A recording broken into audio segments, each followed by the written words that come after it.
Bonjour à tous et bienvenue pour notre émission hebdomadaire Les marchés en action. Je suis Nicolas Chéron, stratégiste marché pour zonebourse.com et nous sommes aujourd'hui le mardi 9 mars 2021. Sans plus attendre, un avertissement sur les risques. Les informations graphiques, chiffres, opinions ou commentaires mis à disposition par Zone Bourse s'adressent à des investisseurs disposant des connaissances et expériences nécessaires pour comprendre et apprécier les informations développées. Ces informations sont données à titre informatif et ne représentent en aucun cas une obligation d'investissement, ni une offre ou sollicitation d'acquérir ou de vendre des produits ou services financiers. Elles ne constituent par ailleurs pas un conseil en investissement. Je vous rappelle qu'en plus des marchés en action, notre émission hebdomadaire, vous pouvez retrouver tous les matins le morning meeting d'Anthony Bondin sur le site zonebourse.com. Vous pouvez également retrouver Planète Bourse, la revue de presse de Roxane Nojac.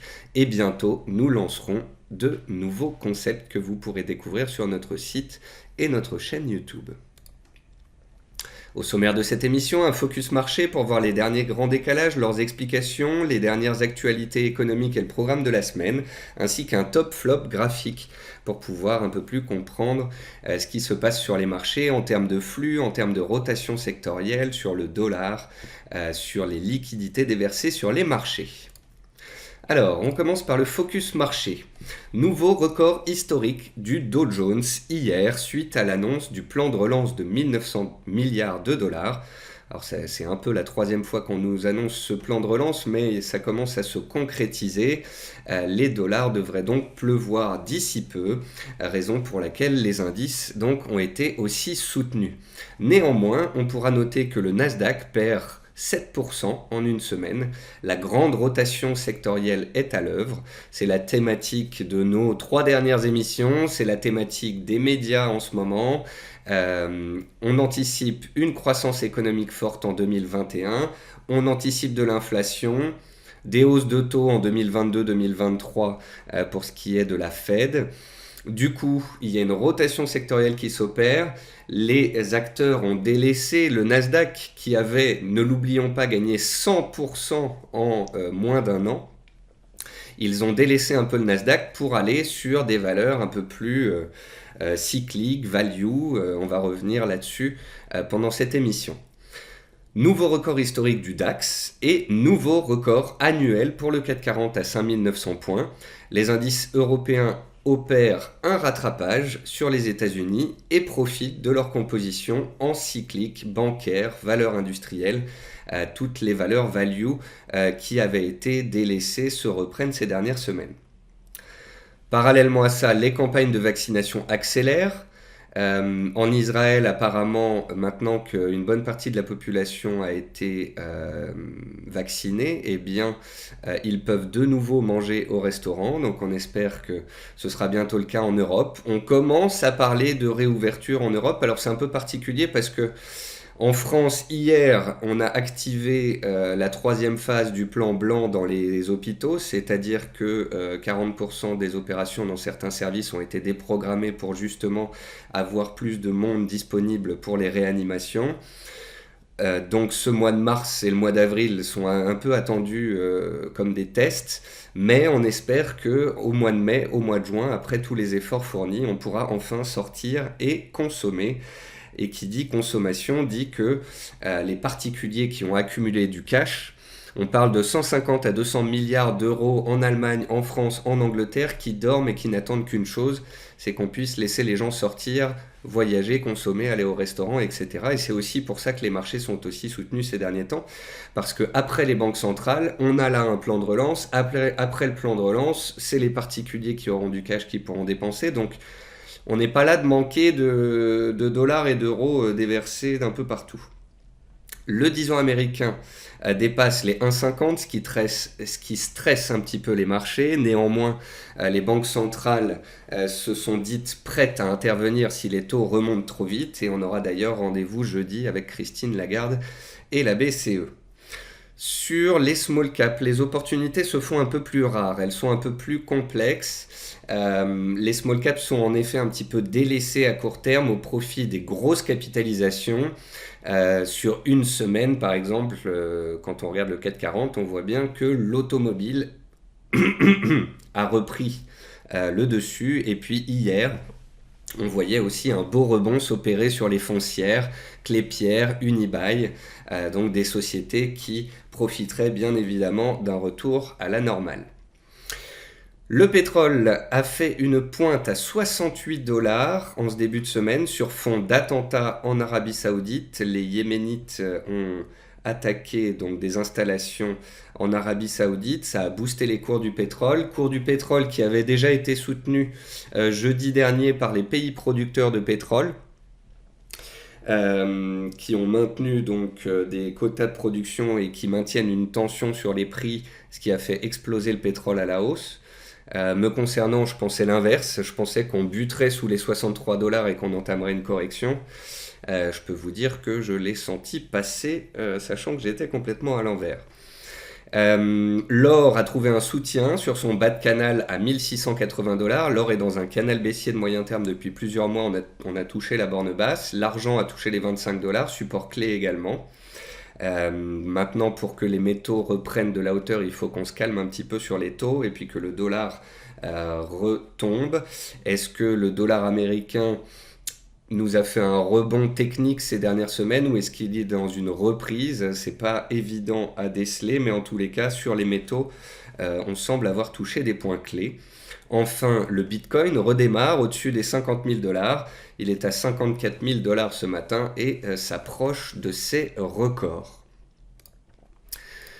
On va passer sur la plateforme ProRealTime pour regarder rapidement ces principaux actifs dont on vient de parler. Donc voici le CAC 40, toujours haussier, toujours soutenu. À chaque fois qu'on fait un trou d'air sur la MM 20 jours, il a été payé. Le vendredi 26 février, ça a été le cas. Le vendredi 5 mars, ça a encore été le cas. Comme si tous les vendredis, on se faisait peur pour mieux gaper et repartir à la hausse le lundi, ce qui n'est pas une situation très évidente pour nous, Européens. En effet, vendredi dernier, le CAC 40 était pratiquement sur ses plus bas du jour et on a clôturé à 17h30 en Europe et ensuite les Américains ont repris plus de 2% tout seuls, nous laissant sur la touche. Du coup, les Européens ont été obligés de payer lundi matin à l'ouverture, mais ça va puisqu'on n'avait pas ouvert trop haut. Donc voilà, un CAC 40 toujours haussier à moyen terme, soutenu, qui s'approche du seuil psychologique des 6000 points. Tant qu'on est au-dessus des 5800 points, on est dans un marché haussier, soutenu, avec de l'appétit pour le risque, avec des opportunités. Si et seulement si on cassait les 5800 points, là, il conviendrait d'être de nouveau un peu plus prudent. On peut regarder l'euro-dollar, puisque je vous disais qu'effectivement, on a eu un rebond du dollar depuis à peu près 8 jours, depuis que les taux américains se sont fortement tendus, sont allés vers les 1,40, 1,50, 1,60 même, eh bien le dollar a repris du poil de la bête. La question que je me pose, c'est est-ce que c'est un retournement de tendance ou un simple rebond technique? Parce qu'on voit ici que l'euro-dollar quand même, sur les 1 an qui viennent de passer, il est globalement haussier. Et il vient là de repasser de 1,2250 à 1,1850. Il vient de retrouver sa MM200 et une zone de prix très travaillée. Donc si l'euro-dollar s'arrête là et rebondit, c'est que ce n'était qu'un rebond technique sur le dollar. Si par contre l'euro-dollar enfonce les 1,18 et MM200, c'est qu'on est potentiellement dans un cycle haussier sur le dollar. Et dans ces cas-là, il faut faire attention notamment sur les métaux. Ça voudrait dire que si le dollar doit encore monter, ça peut continuer de les pressuriser. Néanmoins, je trouve quand même qu'on arrive dans des zones intéressantes. Voici le canal baissier sur l'or. On est arrivé sur la borne basse. Bien évidemment, on peut encore faire une petite pointe baissière. Jusque 1660, ce serait acceptable. Dessous, il y aurait des risques qu'on sorte par le bas et que ça lâche littéralement. Mais voilà, pour ceux qui font ce qu'on appelle de la méthode DCA, de l'investissement moyen terme, qui achètent un peu d'or ou un peu de Bitcoin tous les mois ou tous les trimestres, eh bien cette baisse est en théorie une aubaine, un moyen de pouvoir accumuler de l'or moins cher qu'il y a 1 mois ou qu'il y a 3 mois. Et puis comme vous le savez peut-être, dans les métaux et les métaux précieux notamment, j'aime bien l'or, mais j'aime beaucoup l'argent qui surperforme, qui lui est au-dessus de sa MM200, qui tient bien ses supports. Et dans une optique de diversification, quand on achète des métaux en DCA tous les mois ou tous les trimestres, acheter un peu d'or et un peu d'argent, que ce soit en physique ou en papier, peut être une bonne idée de diversification. On regarde le pétrole, le voici.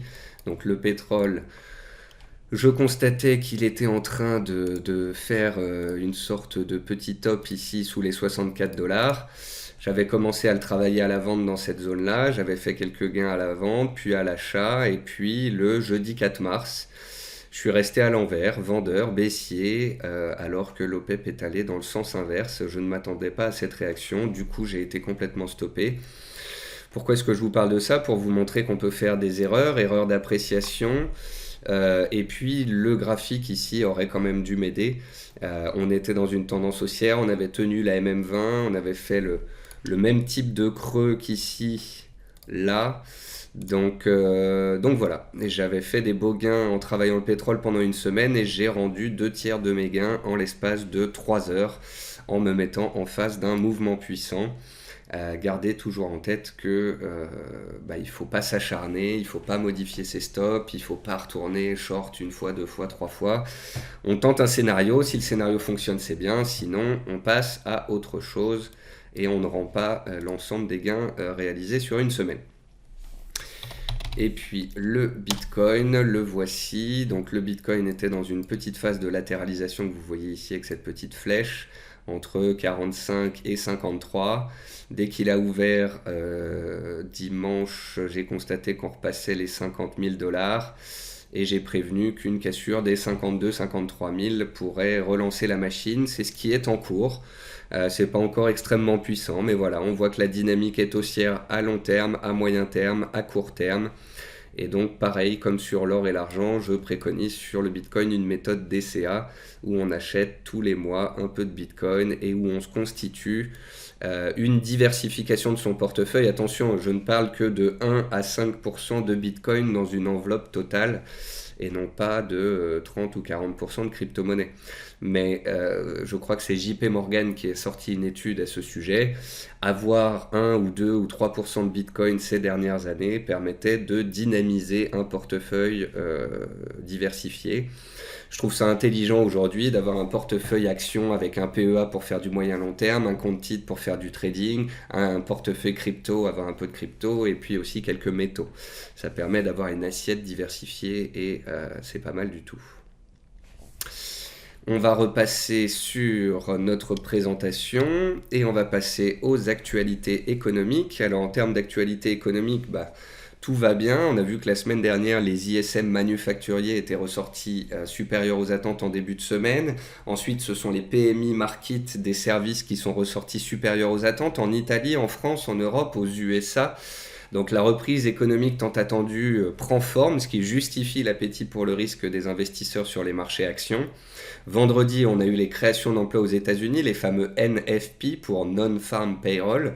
Les créations d'emplois sont ressorties nettement supérieures aux attentes, près de 400 000 créations d'emplois alors qu'on en attendait 200 000. Et le taux de chômage, lui, a baissé de 6,3 à 6,2 alors qu'on l'attendait stable. Donc encore des bons chiffres qui montrent qu'on est bien dans une forte reprise. D'ailleurs, c'est Goldman Sachs, me semble-t-il, qui a relevé ses estimations de PIB pour le deuxième trimestre aux États-Unis de 4,4 à 5,6%. Et je lisais ce matin que la Chine attend 7,8% de croissance en 2021. Donc ça rigole pas, hein. On a vraiment eu un trou d'air en 2020, on a eu une relance économique massive, une relance budgétaire massive, des injections de liquidités, et là on a toutes les zones économiques qui commencent à repartir. Manquerait plus qu'on ouvre les portes et que les gens puissent consommer pour que l'économie tourne à plein régime. On notera cette semaine donc la BCE jeudi à 14h30 et aux États-Unis on aura les chiffres d'inflation, le CPI mercredi à 14h30 et la confiance du consommateur américain à vendredi à 16h. On va passer au top flop. Donc les top flops, là c'est plutôt des top si je puis dire. Le but de ces graphiques c'est de vous donner des informations supplémentaires que vous puissiez imager, comprendre ce qu'il se passe en termes de liquidité, de rotation, etc. Donc voici ces graphiques. À gauche ici, vous avez le bilan combiné des banques centrales du G7. Et vous voyez donc que depuis 2010, les banques centrales injectent régulièrement de l'argent dans les marchés. On avait fait une pause en 2018-2019, puis c'est reparti avec le Covid à pleine vitesse et c'est pas reparti à moitié. On est complètement off-trend, en dehors de la tendance. On a littéralement fait exploser les liquidités dans des proportions jamais vues de toute l'histoire des marchés financiers. Et c'est ce qui explique justement ce mouvement incessant, ce soutien inconditionnel des marchés boursiers par les banques centrales. J'écrivais hier sur Twitter que les banques centrales ont injecté 1 milliard de dollars par heure depuis mars dernier. Alors si vous vous dites c'est pas possible, on va faire le calcul ensemble. Il y a 24 heures dans une journée, il y a à peu près 250 jours de bourse, ça fait 6000 et donc ça ferait 6000 milliards. Donc vous pouvez vérifier avec le graphique ici, on est passé de pratiquement 16 à 23, donc on a gagné voilà 7000 milliards, et ça c'est sans compter les plans de relance, de soutien des différentes zones économiques. Donc on est bien à 1 milliard de dollars par heure injectés sur les marchés depuis pratiquement un an. En plus de cet argent déversé par les banques centrales, il y a les plans de relance, notamment aux États-Unis.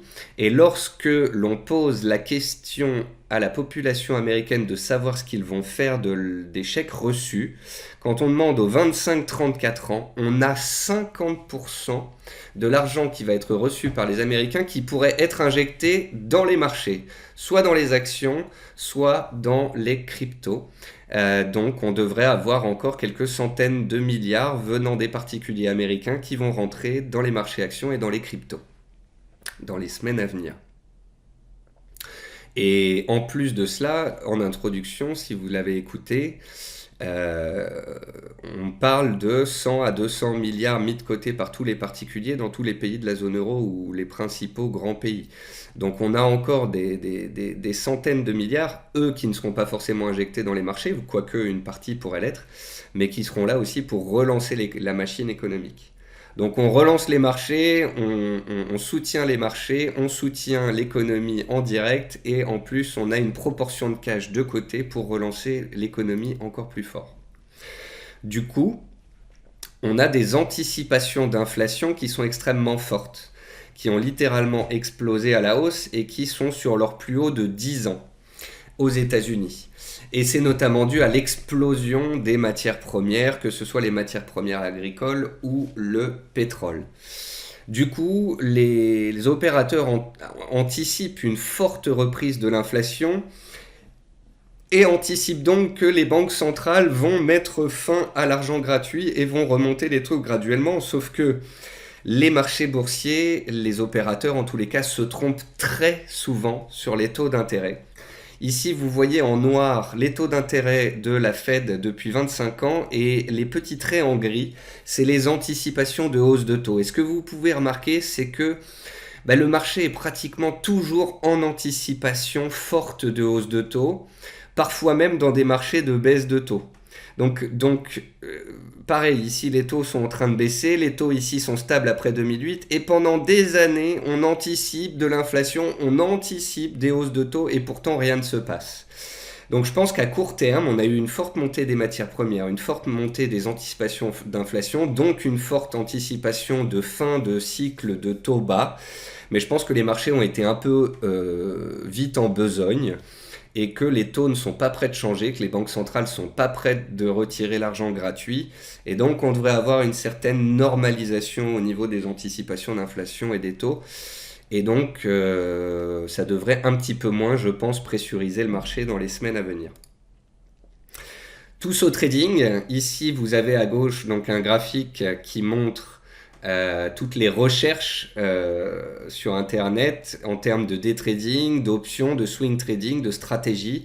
Donc tout le monde a injecté de l'argent dans des courtiers américains, Robinhood et d'autres. Comme je vous l'ai montré dans d'autres émissions, il y a un volume sur les marchés options qui a été multiplié par 10, si ce n'est 50.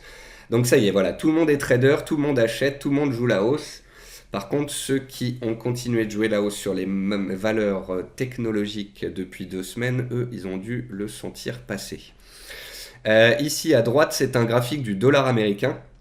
Dollar américain donc qui rebondit depuis 8-10 jours parce que les taux se sont tendus depuis 8-10 jours. La question c'est est-ce qu'on est dans un retournement du dollar ou un simple rebond épidermique? Pour l'instant j'aurais une préférence pour le rebond épidermique, mais graphiquement il faut dire qu'on a touché quand même un beau gros support. Ça, c'est deux graphiques qui vous montrent la rotation sectorielle, le fait que les opérateurs sortent des valeurs de growth, les valeurs de croissance, et achètent des valeurs value. Vous voyez ce graphique-là, il est vraiment superbe. Il montre que c'est vraiment un processus qui s'est mis en place ces derniers mois.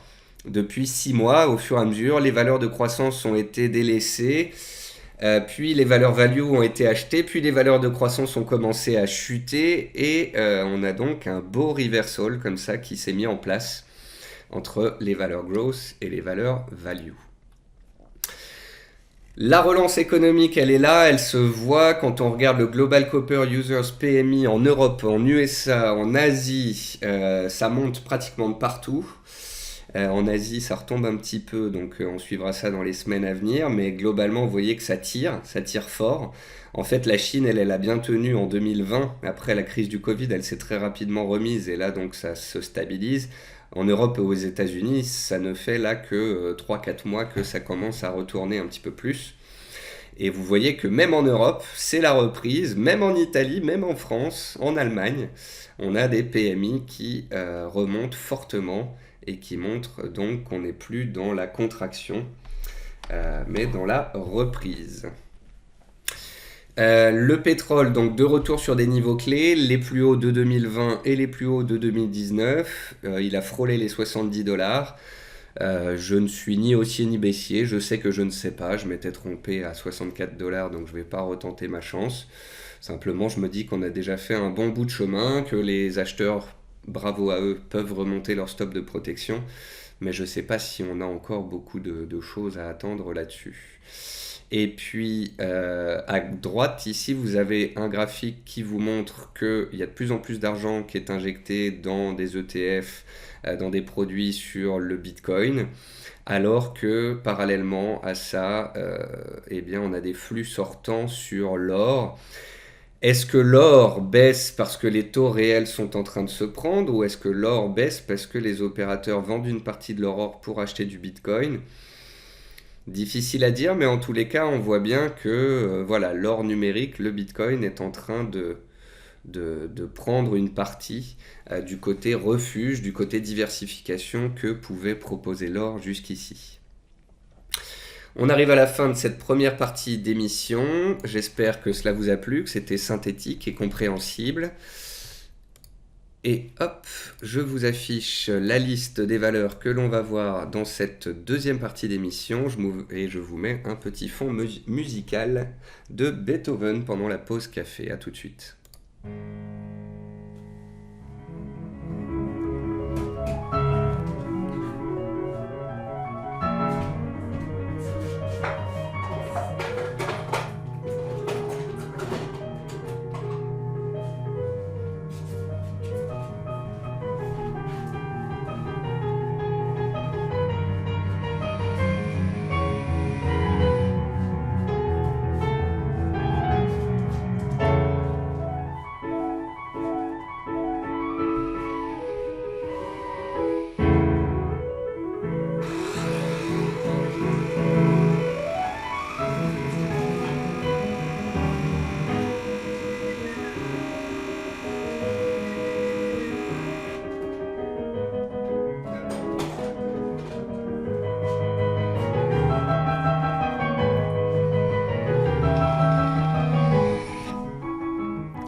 Que c'est beau. Alors, hop, on repart sur la plateforme de ProRealTime. Donc on a comme d'habitude 3 groupes d'actions, France International, Trend Following et GLB, qui sont compris l'un l'autre. Et on commence par Biosinex. Donc voici Biosinex, une belle tendance haussière de moyen long terme, avec des plus bas de plus en plus hauts. caractéristique d'une dynamique de fond haussière. Vous pouvez voir qu'on vient de faire un petit creux ici sur les 16 euros. Pour l'instant, elle tient bon. Et il y a une zone de prix ici comprise entre 18,50 et 19 euros qui a quand même bloqué en avril, en octobre, en décembre et récemment mi-février, qu'il faudra effacer. C'est vraiment là la barrière pour pouvoir relancer la dynamique, aller chercher les plus hauts annuels, les plus hauts de 2020, se confondent, voire par la suite inscrire potentiellement de nouveaux records. On a d'ailleurs une action qui lui ressemble, même secteur, Eurobioscientifique, qui est pas mal du tout, puisque ici aussi on a des creux de plus en plus hauts, on a une dynamique haussière, et j'aime bien ici la réaction sur les anciens plus hauts d'avril 2020 et de novembre 2020. Je trouve ça, vous voyez, un tantinet plus haussier que Biosinex, puisque sur celle-ci, on est sur un retour sur support. On est sous une résistance, mais pas une grosse résistance horizontale comme sur Biosinex qu'on vient de voir à l'instant. Là, on a une réaction sur support, déjà, point positif, et maintenant, il faut casser cette oblique pour pouvoir relancer la machine. Ensuite, Fermental, ça c'est une petite valeur. Vous êtes nombreux à parler de petites valeurs comme Enertime, comme Fermental ou d'autres. C'est des valeurs qui, pour certaines, en fait, ont fait une pointe haussière, une accélération haussière phénoménale avec des volumes historiques il y a parfois 1 mois, 2 mois ou 3 mois. C'est des valeurs qui sont dans une consolidation en dents de scie avec des plus bas et des plus hauts de plus en plus hauts. Donc vous voyez, pour l'instant, ici, ça ne passe pas. Ça ne passe pas, il y a une résistance à 3,13, 3,15 et il faudra une cassure en cours de clôture de ce seuil plus des volumes pour relancer la dynamique haussière. Après, ce que viennent chercher les investisseurs sur ce type de valeur, c'est la volatilité. C'est que ce sont des valeurs rapides qui, si elles sont soutenues par des volumes, peuvent aller très vite et gagner 10, 20, 30%. Donc voilà, c'est le genre de valeur que l'on surveille, où on peut se mettre des alertes et où si cassure de résistance il y a, on peut tenter de rentrer. Ensuite, Gerbet. Alors vous voyez, ça typiquement, voilà, je connais pas bien, je ne la regarde pas souvent. C'est pas extrêmement liquide. Aujourd'hui, il y a 200 000 euros qui ont été échangés. Ce qui est intéressant sur cette valeur, c'est qu'on est revenu sur des niveaux de 2013 et puis qu'on semble essayer de construire une base. Ça, si vous êtes connaisseur du dossier, vous pouvez évaluer, définir s'il est intéressant de rentrer en anticipation en fait dans des zones basses. On a une zone basse ici, on a une deuxième zone basse là. On est peut-être en train de faire une troisième zone basse. Et puis sinon, pour ceux qui attendent des cassures, on attendra tout simplement donc qu'un niveau de résistance cède. On a un niveau de résistance ici vers 32,20. Donc voilà, il y en a certains qui accumulent ce genre de titres sur les zones basses et puis d'autres qui attendront que des résistances cèdent pour pouvoir rentrer dessus, sachant qu'on est quand même depuis 1 an relativement neutre sur ce type de dossier. Lagardère, je l'aime bien par son price action. Qu'est-ce que le price action? C'est l'action des prix. C'est que globalement, depuis plusieurs mois, à chaque fois que elle se replie violemment, derrière ça redémarre, replie, ça redémarre, replie, ça redémarre, replie, ça redémarre, et ainsi de suite. Et même si voilà, les fondamentaux de ce dossier sont un peu particuliers, bah, on note quand même qu'on est dans une belle tendance haussière en place depuis 1 an. Et dans une optique de diversification, j'aime bien d'autres secteurs, des secteurs peut-être un peu plus résilients. Et voilà, je vous ai parlé de certaines valeurs télécom, certaines valeurs médias, comme MMT, comme Mediaset, Lagardère, j'aime bien. Et la surveillance en fait à faire. Alors, certains d'entre vous sont toujours dedans, puisqu'on l'avait signalé, fait en analyse autour des 20 euros. Je vous en avais parlé au niveau de la cassure des 21,40. Certains en ont et se laissent porter, certains n'en ont pas et pourraient surveiller la cassure, le breakout des 24 euros, les plus hauts des 2-3 dernières semaines.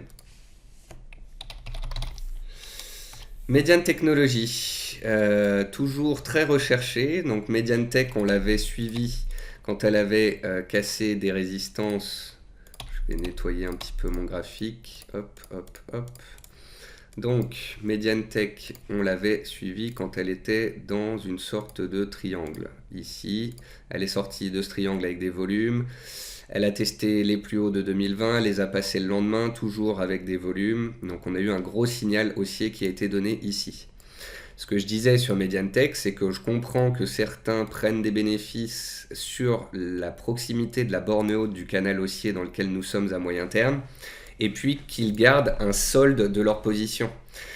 Un solde, ça peut être 30%, mais ça peut être 70%. En fait, ceux qui ont acheté à 8, à 9, à 9,50, à 10 euros, et qui veulent viser 15 ou 16 euros à moyen terme, eh bien, autour des 12,50 €, 13 euros, eh bien, ils en sortent un petit bout. Ce petit bout leur permet de sourire, de faire du bien au cerveau, au portefeuille, et puis de pouvoir laisser courir le reste tant qu'on fait des plus bas de plus en plus haut, parce qu'on ne sait jamais si, nouvelle annonce, ça peut aller vite à 15, 16 euros. Et pour ceux qui n'en ont pas, eh bien, c'est l'inverse, c'est l'espoir qu'au final, on n'arrive pas à passer cette zone-là, qu'on revienne vers 10 euros et que ça permette à certains de prendre le train en route pour investir à moyen terme. NeoEn. Alors NeoEn, c'est un peu la même chose sur toutes les valeurs du secteur. Si on regarde Albioma, ça a consolidé, on est revenu sur une zone horizontale. Si on regarde Voltalia, ça a consolidé, on est revenu pile poil sur les fameux 20 euros et la MM200. Sur EDP, Renovaveis, on a fait un trou d'air sous MM200. Malheureusement, j'avais fait une stratégie avec un stop court qui a sauté. Pour ceux qui se sont mis un stop un peu plus large sous les 16 euros, ça a tenu.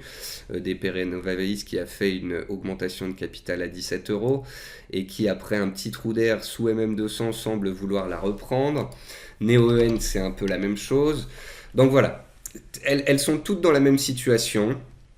C'est rigolo parce que j'ai des gens qui me disent oui, mais il y a des fonds qui sont vendeurs dessus, il y a des analystes qui sont baissiers dessus, il y a de la dette, il y a beaucoup de dettes. Alors c'est bien tout ça de le constater, mais c'est pas nouveau, hein. Que toutes les valeurs du secteur énergie renouvelable soient des valeurs qui ne gagnent pas encore d'argent ou des valeurs qui sont extrêmement endettées, c'est pas une nouveauté.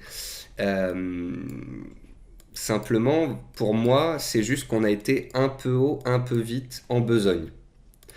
Les énergies renouvelables, c'est, selon moi, un secteur qui, dans les mois, dans les trimestres à venir, va continuer d'être recherché. Et dans les années à venir, je suis sûr qu'il y aura des opérations capitalistiques, des OPA, des rachats de valeurs dans ce secteur-là. L'année dernière, j'étais fortement haussier. En 2020, on a parlé de NeoEn, d'Albioma, de Voltalia à maintes reprises, à 30, à 40, à 45 sur NeoEn. Et en fin d'année, elle s'est enflammée. Elle s'est enflammée, elle est allée de 50 à 70, sans grande raison. Et à 67, 68, ici, je vous ai prévenu, je vous ai dit, là, on va trop haut, trop vite, il y a bêtise. En plus de ça, il y a les dirigeants qui ont vendu des parts là-haut.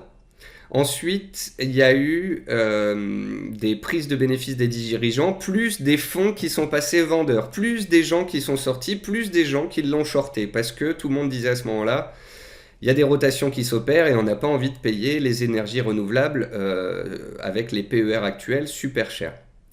Donc, constatant tous ces risques baissiers, tous ces risques qui pesaient sur ces valeurs-là, je vous ai dit, on attend, on attend, on attend.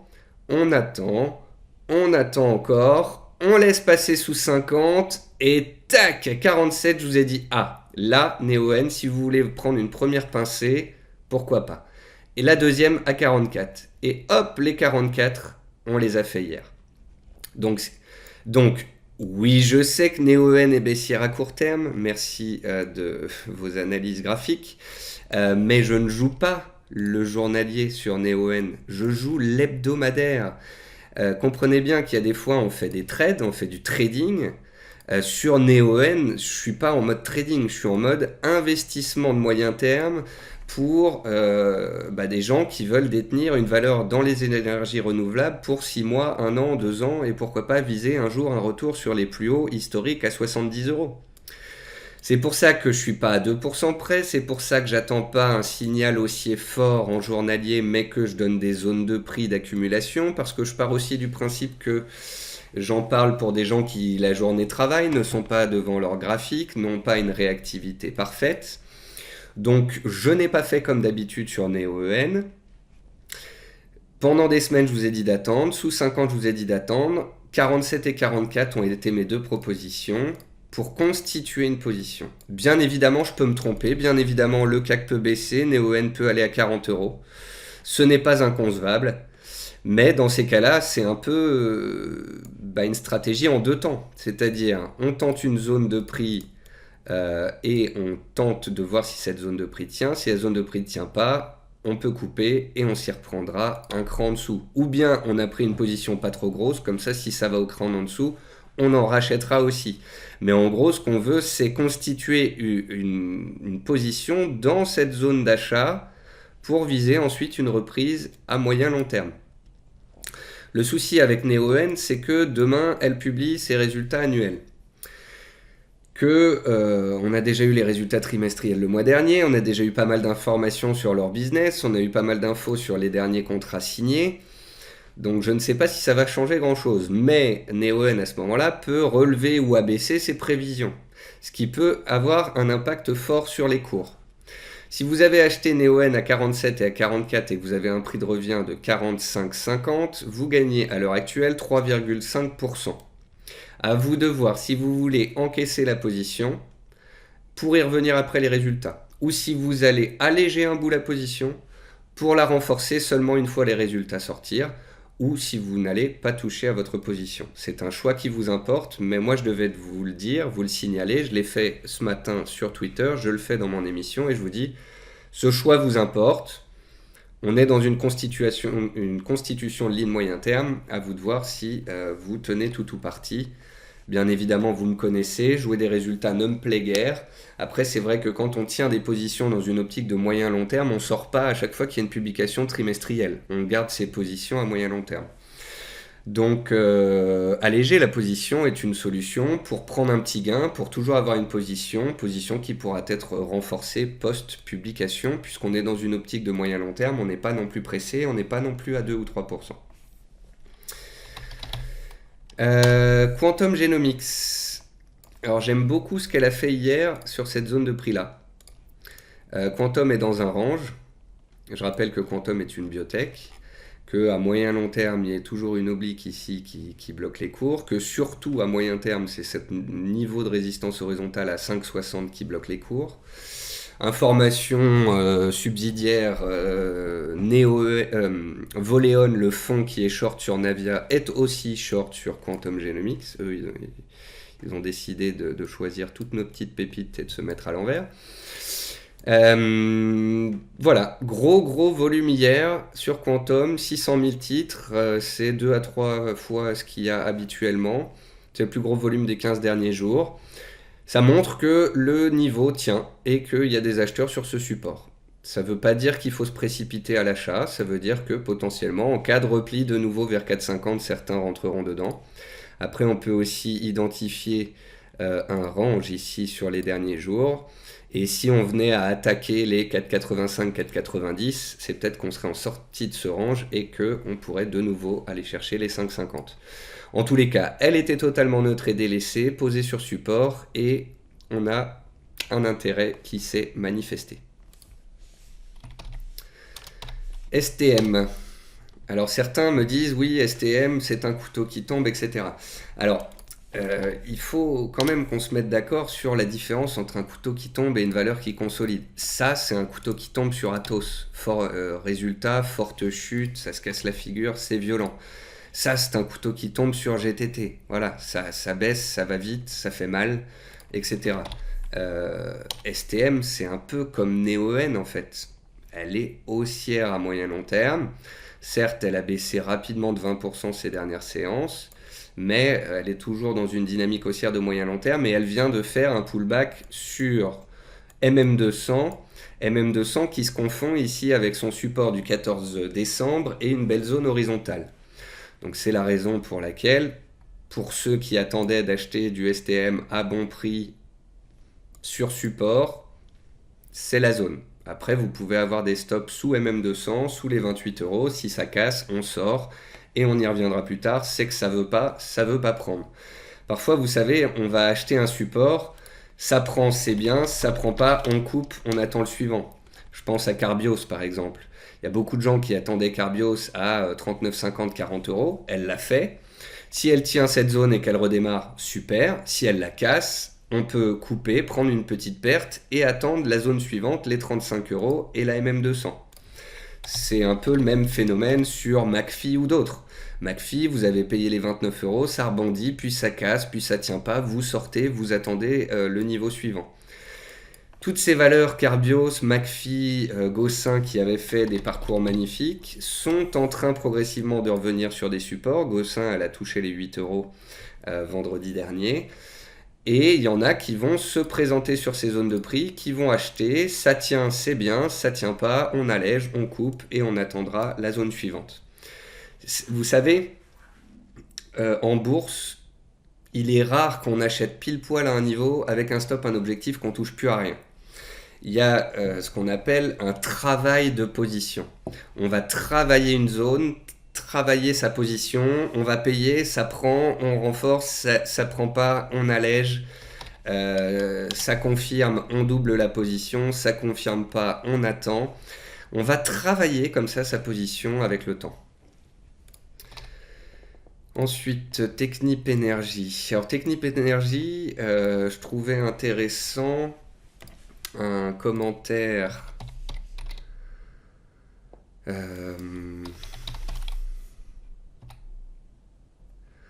Voilà que je le trouve plus, bon c'est pas grave.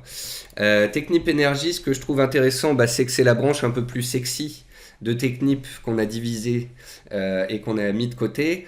Technip, la semaine dernière, à 11,50 €, elle avait une valorisation de 1,8 milliard et une trésorerie de 2,2 milliards. C'est une boîte qui fait de mémoire 250 millions de résultats nets, qui vient de se coter en bourse, puisqu'elle a coté à partir de mi-février. Et donc voilà, je trouve ça intéressant qu'on soit tous en train de regarder des valeurs du secteur de l'énergie, des valeurs du secteur renouvelable, qu'on voit que c'est en train de se stabiliser. Technip, ce que j'ai beaucoup aimé, c'était vendredi dernier quand je vous en ai parlé. Alors je vais peut-être nettoyer mon graphique, que vous puissiez comprendre. Hop, 3 méthodes ascendantes. Donc, sur Technip, la semaine dernière, vous aviez un gros chandelier haussier. Ensuite, vous avez 3 petits chandeliers de conso. Et ensuite, vous avez un nouveau chandelier haussier fort en avalement haussier. C'est ce qu'on appelle les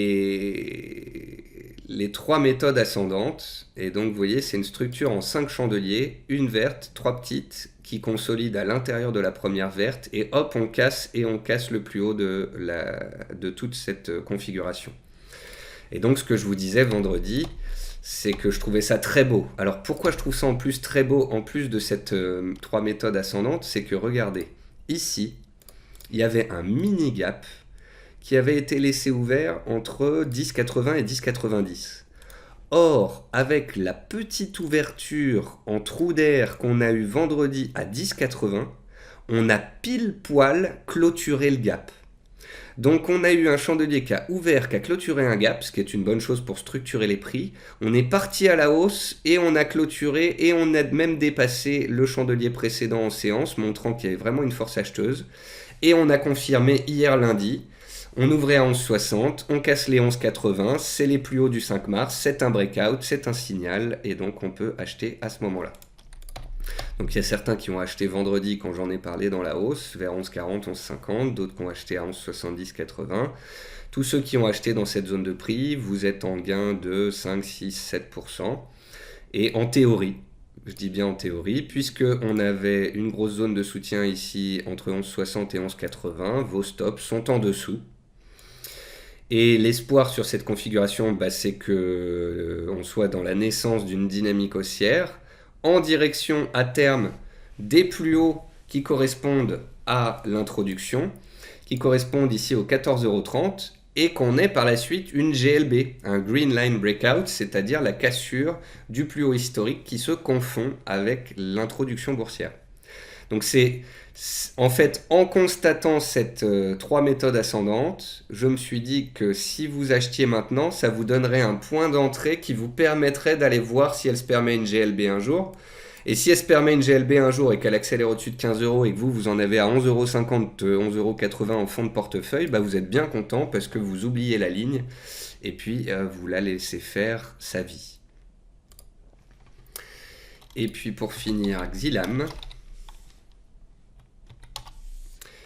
Xilam, alors c'est dommage parce que j'avais préparé mes graphiques mais j'ai du mal enregistrer mon Pro All Time hier soir. Xilam, elle est pile poil sur un bas de range. Elle est dans un grand range de moyen terme entre 30 et 50. Et à l'intérieur de ce grand range de moyen terme, elle est dans un range ici entre 43,70 et 50,70-80 à peu près. Donc il faut absolument tenir la zone actuelle. Il faut absolument tenir les 43-44 euros. C'est un beau dossier, une belle valeur. Il y a eu des bonnes communications de la direction ces derniers temps. Potentiellement encore des belles perspectives. Donc voilà, il faut tenir la zone actuelle sur Xilam et pour repartir. Certains achètent la zone basse en anticipation, d'autres attendent que ça reparte. Et quant au renfort de position, ils pourront être faits si on arrive à en sortir par le haut. Donc voilà pour cette première. Vous voyez, j'ai pris un peu de tout. J'ai pris du Biozinex pour avoir des valeurs Covid, du Fermental pour avoir des petites, du Gerbet qui est neutre, du Lagardère qui est haussier, du Neoen qui va publier, du Quantum qui se réveille, du STM de retour sur support, Technip Energy, Xilam. Je trouvais que ça faisait un beau patchwork. Ensuite, on passe aux valeurs internationales. On commence avec Beyond Meat, les spécialistes de la fausse viande. Alors c'est dommage parce que j'avais travaillé mes graphiques, mais ça n'a pas pris. Beyond Meat, j'ai une grosse zone de soutien ici. D'ailleurs, on a une belle figure ouverte là avec chaque sommet. Hop, hop et hop. La grosse zone, elle est ici. On l'a touché du doigt vendredi, comme sur beaucoup de titres, j'allais dire d'autres titres qui sont eux des valeurs technologiques, mais en gros voilà, certaines valeurs américaines, dont les valeurs technologiques, dont ici Beyond Meat, sont sous pression depuis plusieurs semaines, n'ont peut-être pas encore fini de purger, et on voit sur cette valeur qu'il y a un gros support à 120 $, 10% sous les cours actuels. Donc est-ce qu'il ne conviendrait pas d'attendre que l'on reteste la zone, qu'on fasse une mèche et qu'on ait un bon prix d'achat sur un gros support plutôt que d'intervenir au cours actuel? Exmar, c'est une petite belge. Petite belge qui était baissière long terme et qui s'était réveillée. On en avait parlé il y a 2-3 mois. On avait parlé ici de la cassure de résistance à 2,70, puis de la cassure de MM200 à 2,90, puis du pullback ici sur MM200 à 2,80. Depuis, la valeur stabilise. Donc on est dans une valeur qui est dans une pente haussière douce et qui à l'intérieur de cette pente haussière douce est dans un petit range. Et si elle venait à sortir de ce petit range, elle pourrait retrouver ses plus hauts annuels, voire les dépasser, aller chercher les 3,60, sachant qu'à terme, l'objectif haussier de certains, c'est qu'on aille combler le gap ici qui date du 25-26 juin dernier et qu'on revienne à 3,95 à moyen terme, soit un potentiel d'à peu près 20% par rapport au cours actuel. Ensuite, Palantir, bah c'est pas très beau. Il n'y a rien de très sexy là-dedans. Palantir, comme plein de valeurs qui se sont cotées récemment, comme beaucoup de SPAC, soit introduction boursière classique, soit SPAC, c'est des valeurs qui en novembre, en décembre, en janvier, février, mars, il y a eu des cartons, il y a eu des explosions dans tous les sens, mais vous voyez bien que depuis plusieurs semaines, ils n'en veulent pas. Ça a beau être une position de Cathy Woods sur son énorme fonds ARK, et ils ont beau continuer de renforcer, ça ne prend pas pour le moment.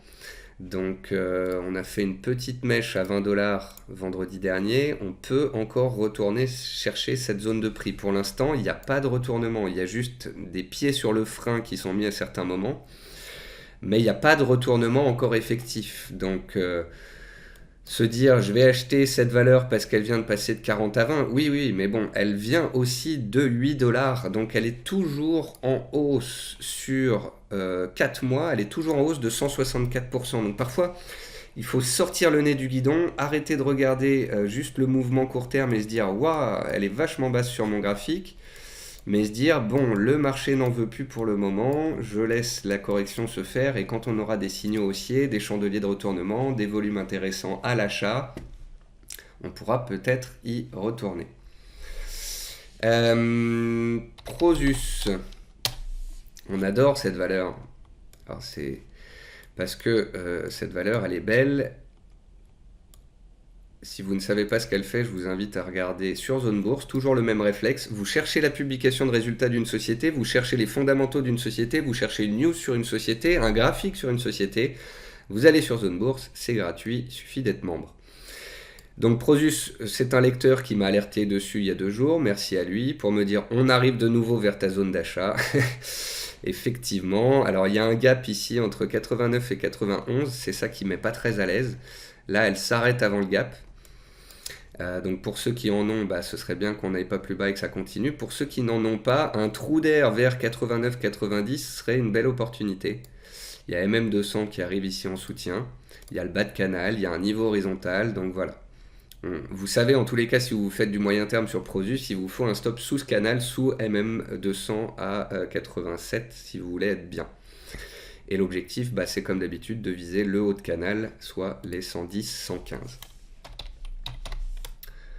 Roku au Nasdaq, pareil, ça a été une valeur géniale et à court terme c'est une valeur complètement délaissée.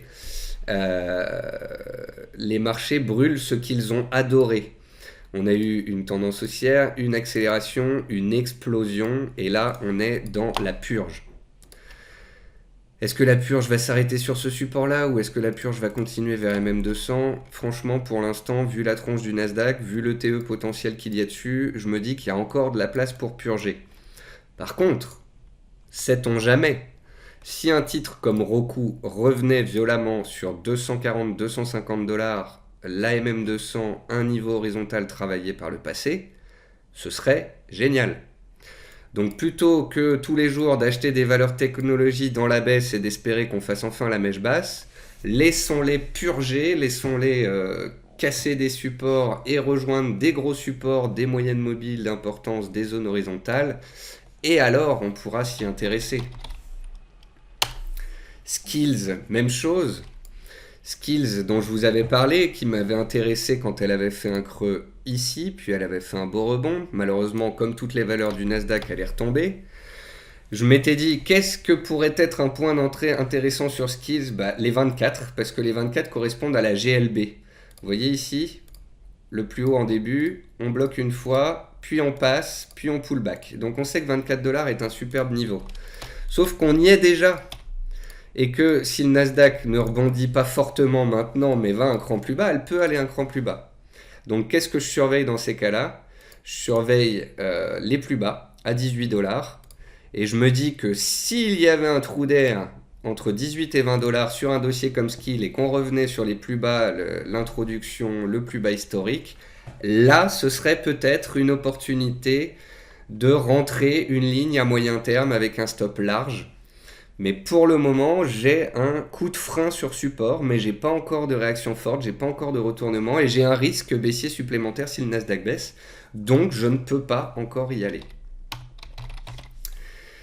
SM Energy, je vous la montre, mais c'est vraiment un exemple à titre théorique. C'est un membre, un lecteur qui m'a écrit, qui m'a dit voilà Nicolas, je fais maintenant du trend following, tu parles de l'énergie, pétrole ou énergie renouvelable depuis plusieurs mois.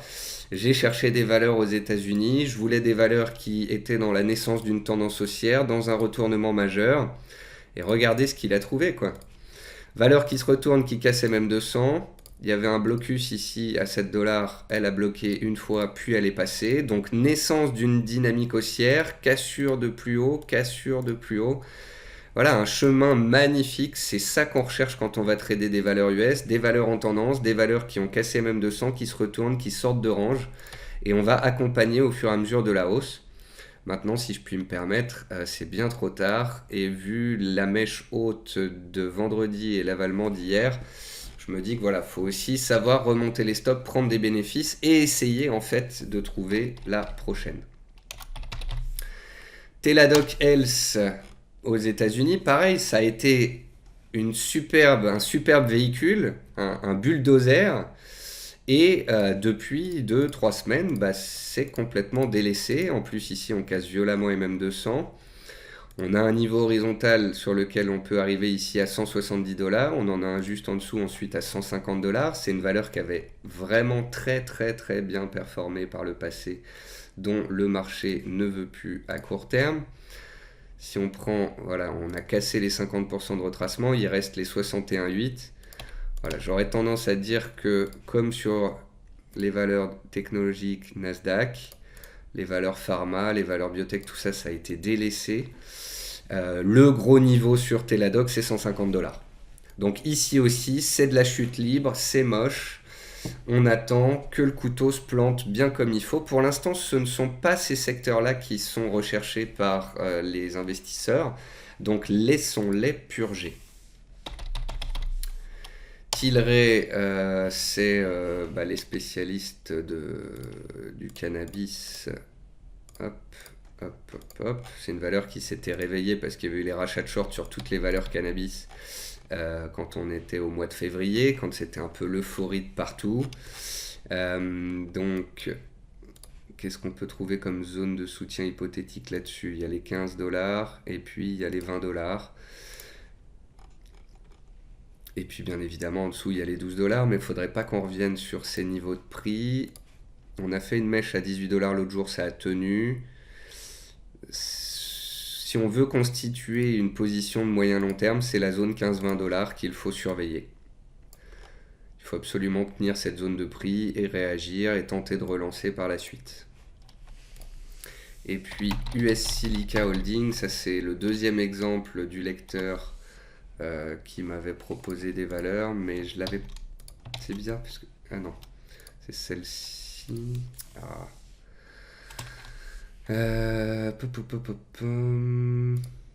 C'est celle-ci.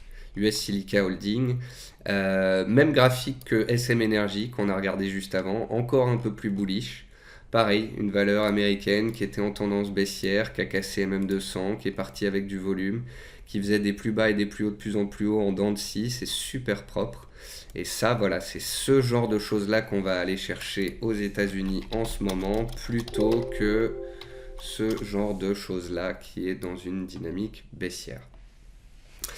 On va maintenant passer aux valeurs Trend Following et Green Line Breakout. Des Green Line Breakout, il n'y en a pas beaucoup en ce moment puisque il y a eu des rotations sectorielles et comme je vous le disais, les marchés, les opérateurs sont allés un peu plus sur des grosses valeurs du CAC et du SRD que des petites.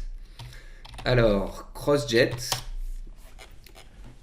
Alors, CrossJet, elle fait du cross-jet. C'est une valeur atypique, mais intéressante. Les plus bas sont de plus en plus hauts en dents de scie. La MM200 se retourne en dents de scie. Elle s'était enflammée le jeudi 18 février parce que Bruno Le Maire y allait et puis qu'ils ont reçu un soutien pour leur projet. C'était retombé le lendemain. C'est une sorte de cocotte minute moyen terme. Je pense qu'on peut appeler ça comme ça. C'est une valeur qui a déjà fait un bottom depuis 2 ans en fait et qui progressivement est en train de se retourner de sa MM200 et d'avoir une pente haussière. Et en fait, voilà, tant qu'on reste au-dessus des MM200, qu'on est en dents de scie là-dedans, bah, on a l'espoir qu'un jour, sur Bonne News, ça sorte et qu'il y a un beau potentiel qui se développe. Simplement, il faut être habitué parce que ça fait des trous d'air assez violents qui peuvent aller bien 10% sous les cours. Donc, ça veut dire que vous êtes obligé d'avoir un stop large. En théorie, sur cette valeur, CrossJet, vous avez un stop sous les 3 €, c'est-à-dire un stop à 20% des cours actuels. Mais d'un autre côté, votre objectif, si vous êtes sur ce genre de petit dossier, c'est d'aller chercher un plus 50 ou plus 60%. Donc, vous risquez 20% pour gagner 60%. Vous avez un ratio risque-gain de 1 pour 3. Et c'est pas mal du tout. Une valeur dont peu de monde parle mais qui est sympa, c'est Delta Plus. Regardons là en données hebdomadaires, c'est une valeur qui était dans un range en 2018, 2019, 2020, qui est sortie fin 2020 de sa léthargie.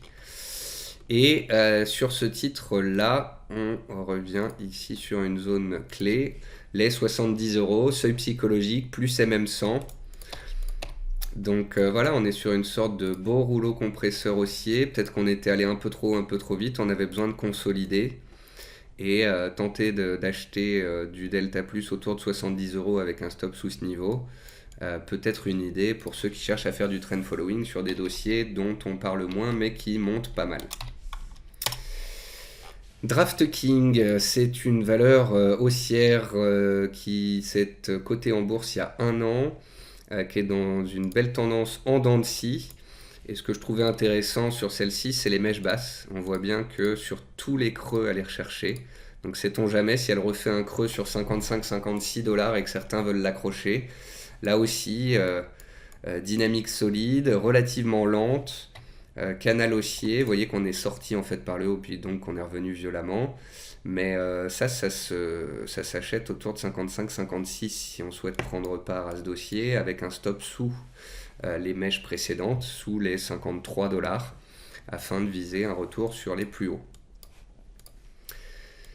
EDP Renovaveis, alors si vous avez écouté toute l'émission, j'en ai parlé quand on a parlé de NeoN.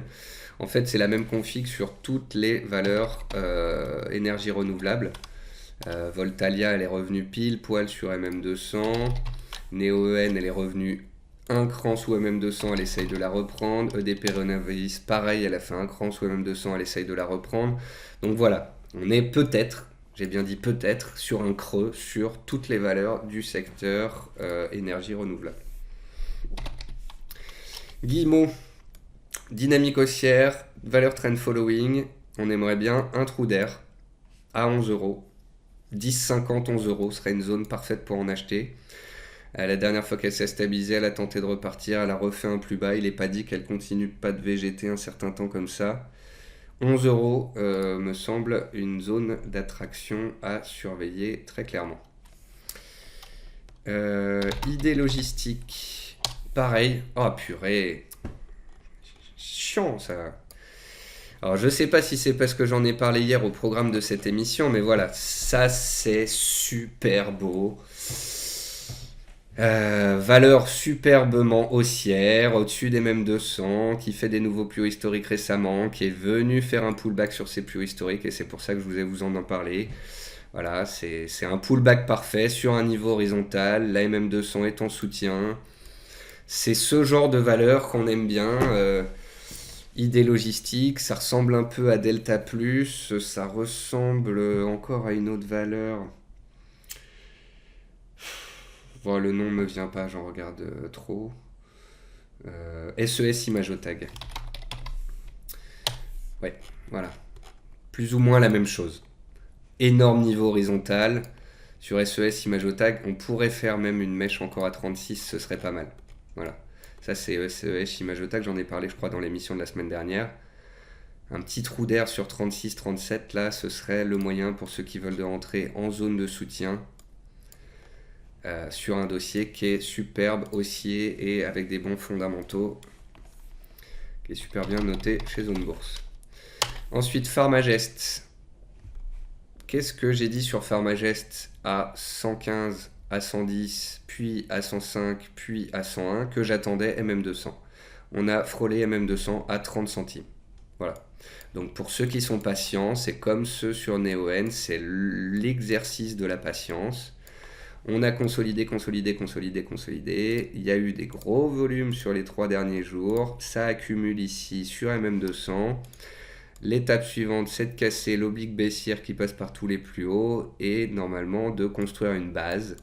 Voilà, on va peut-être remonter puis rebaisser. Vous pouvez peut-être essayer d'en avoir entre 92 et 94 et on essaye de constituer un achat sur MM200, sur une valeur dans une dynamique de fond haussière en partant du principe qu'elle a bien purgé sa hausse récente et qu'elle est revenue sur un seuil clé. Quadient, c'est trend following, haussier, On en a dans le portefeuille moyen terme zone bourse et dans le fonds Europa One. Elle est vraiment belle, c'est un changement d'appréciation du marché sur ce dossier. Et ici, on espère un repli sur les 18,40 pour ceux qui n'en ont pas. Voilà. Pour ceux qui sont à moyen terme, il faut avoir conscience de cette dynamique haussière, mais qu'il faut avoir des stops larges. Pour ceux qui voudraient en attraper, 17,50, 18 euros serait parfait. Après, peut-être qu'elle s'arrêtera qu'à 18,50, 60. Mais en tous les cas, voilà, c'est au cas où elle trébuche, il y a une zone peut-être à mettre à profit. Ensuite, Virgin Galactic, vous allez me dire, mais pourquoi tu mets ça en trend following? Parce que c'est du trend following à partir du moment où les plus bas et les plus hauts sont de plus en plus hauts. Or, sur Virgin Galactic, quoi qu'on en dise, depuis 1 an et demi, les plus bas sont de plus en plus hauts. Et à chaque fois qu'on revient sous MM200, c'est une zone d'achat. Donc voilà, Virgin nous a donné un 100%, un 150%. Le but, c'est d'essayer d'ici de créer une position pour profiter d'une éventuelle troisième vague. Vous avez vu les news, oui, Virgin est baissière, oui, il y a des fonds vendeurs, oui, le PDG a vendu des stocks parce qu'il était en train d'acheter d'autres SPAC et non pas parce qu'il sortait du dossier parce qu'il n'y croit pas. Il suffit de lire son Twitter pour avoir ces explications-là. Et la zone, elle est là, entre 20 et 23 dollars. La zone vraiment optimum. Donc toujours un espoir comme sur les valeurs tech, que le Nasdaq aille plus bas, qu'elle ne soit pas forcément recherchée, qu'elle aille se faire peur vers les 20 dollars. Et là, je ne réponds plus de rien. Il y aura une stratégie d'achat sur zone bourse et j'en achèterai aussi à titre personnel de nouveau, puisque j'en ai déjà acheté, je suis déjà sorti sur ce dossier. Mais à 20 dollars, clairement, j'achète du Virgin et je le mets en fond de portefeuille et ça fera dodo. Et pour finir, Whitby, c'est un peu particulier parce que Whitby, elle était posée sur MM200, on l'avait bien remarqué, elle était posée, elle a tenu, elle a commencé à redémarrer, elle a pris 20% vendredi, mais ça a vendu toute la journée. Pareil, lundi, hier, gros volume, mais ça monte pas. Aujourd'hui, ça veut pas monter. Donc, je sais pas ce qui se passe. Ça peut travailler peut-être un certain temps la zone. Il y a un risque aussi qu'on aille se faire des frayeurs sous les 7 euros sous MM200 et il y a un support en rappel à 6,50. Alors après, c'est à vous de voir si vous êtes court-termiste et que vous préférez couper ou si vous êtes moyen-termiste et que vous utilisez un stop un peu plus large.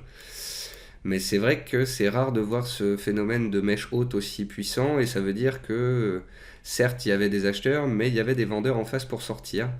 Donc faut peut-être lui laisser sa chance, peut-être qu'elle va latéraliser un certain temps avant le prochain mouvement. Bon, 1h08 d'émission, c'est pas mal, j'espère que je suis dans le timing, enfin ça passe. J'espère que ça vous a plu. De la news, des valeurs à surveiller, des exemples de valeurs que j'aime bien, des exemples de valeurs où il faut laisser les baisses se faire, des métaux à surveiller sur support, du Bitcoin à accumuler à moyen long terme pour ceux qui le souhaitent. Et puis voilà, je n'ai plus qu'à vous souhaiter une très bonne journée, une très bonne semaine. Merci à tous pour vos likes sous la vidéo, merci pour les retweets sur Twitter, merci pour les mises en avant, les partages, pour vos retours, vos remerciements, etc. Moi aussi, je vous remercie pour toutes les idées que vous me donnez, pour toutes les valeurs que vous me proposez, pour toutes les corrections que vous apportez. Je vous souhaite à tous une très bonne semaine, un bon trading. Vous me retrouvez sur Twitter et sinon mardi prochain dans les marchés en action. Au revoir à tous.